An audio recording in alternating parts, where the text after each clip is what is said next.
የራስ አገዝ ቡድን አሰራር ድርጅቶች ህብረት ወይንም ኮሳብ አመታዊ የልምድ ልውውጥና እንደዚህ አይነት መድረክን ስናዘጋጅ ካሁን ጋር ለ11ኛ ጊዜ ነው።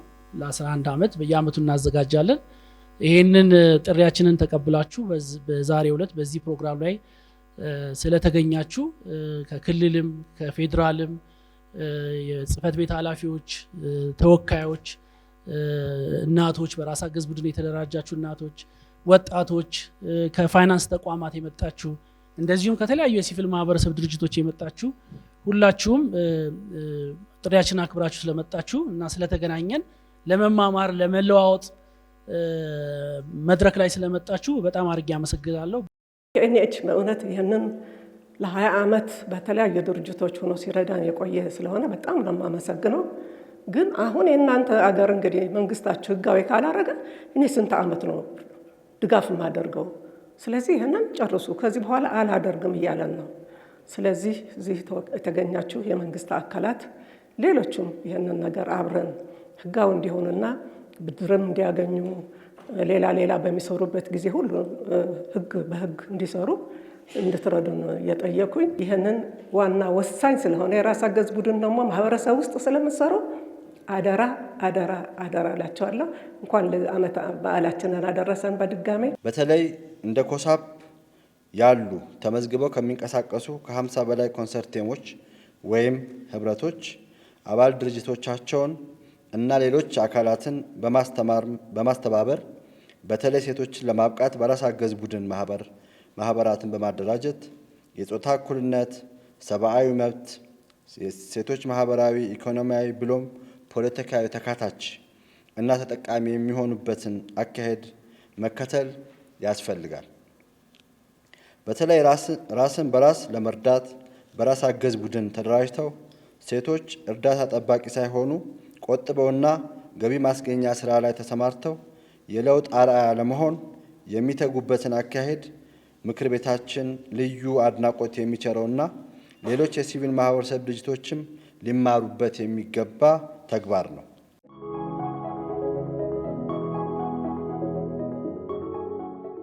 ከቁጠባ ያገኘሁት ትልቁ ነገር ስንቆጥብ በ50 ሳንቲም ነው የተነሳ ነው።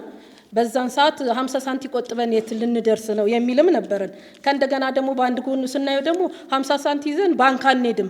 በሰዓቱ ባንክ ቅርባችንም ስለሌለ ከተማው ትንሽ ስለሚርቅ እዛ ድረስ ከምንሄድ ብለን ነው እንትን ያልነው ቁጠባ የጀመርነው። ስንቆጥብ በ50 ሳንቲም በአሁኑ ሰዓት እስከ 100 ሺህ ብር ድረስ ከቁጠባችን ላይ እየተበደርን እየሰራን ሴቶቻችን እኔ ቡድኔ ላይ ያሉት ሴቶች ሁሉም በስራ ላይ ተሰማርተው ትልቅ ቦታ የደረሱ ባለሱቅ ዳቦ ቤት የከፈቱ ናቸው በአሁን ሰዓት ያሉትና በትንሽ ተነስተን ትልቅ ቦታ አንደርስም ሳይሆን በአሁን ሰዓት ከትንሽ ተነስተን ትልቅ ቦታ እንደምንደርስ በአሁን ሰዓት በሳምንት 300 ብርም ከዛ በላይም ቁጠባችንን እንቆጥባለን እና በአሁን ሰዓት ያለውበት ቦታ የራሴ ከብት እርባታ ላይ ነው ያለሁት። ልጆቼን ደግሞ በቦርሳ ስራ ላይ እንትን ብዬ ቦርሳ ስራ እየሰሩ ነው ያሉት እና በአሁን ሰዓት እዚህ ላይ ደርሻለሁ። እግዚአብሔር ይመስገን።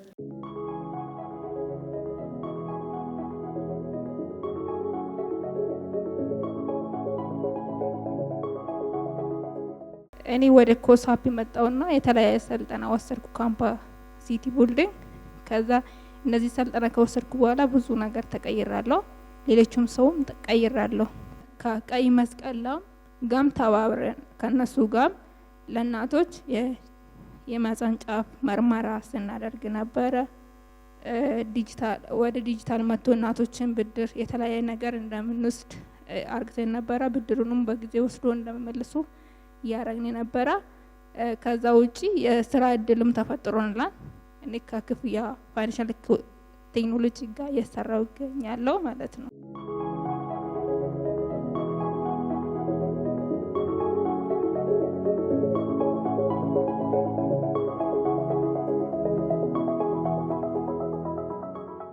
ኮሳፕ ከክፍያ ፋይናንሻል ቴክኖሎጂ ድርጅት ጋር በመሆን የሰራውን የስልክ መተግበሪያ ማስተዋወቅ ነው።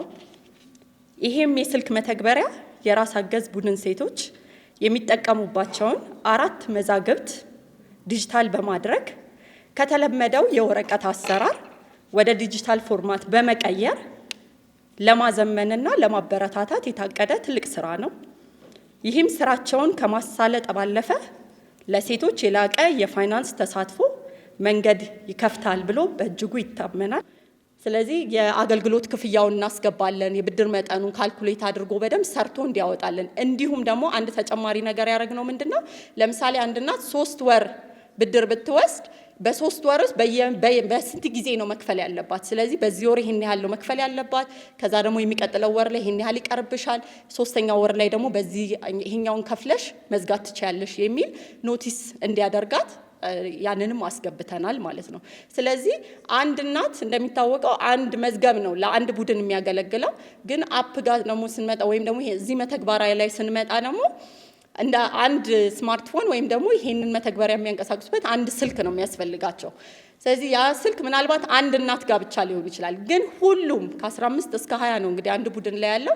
ስለዚህ ሁሉም 20ውም እንኳን ይሄንን አክሰስ ማድረግ የሚችሉ እንኳን ቢሆን ሁሉም በየራሳቸው ስልክ ላይ እየገቡ የየራሳቸውን ብቻ የቡድኑን ብቻ ሳይሆን የየራሳቸውን ብቻ ምን ያህል አለኝ፣ ምን ያህል ቆጥቤያለሁ፣ ምን ያህል ብድር ወስጃለሁ፣ ምን ያህልስ ብድር መልሻለሁ የሚለውን በየራሳቸው ፕሮፋይል እየገቡ ማየት የሚችሉበት አንድ መተግበሪያ ነው ማለት ነው።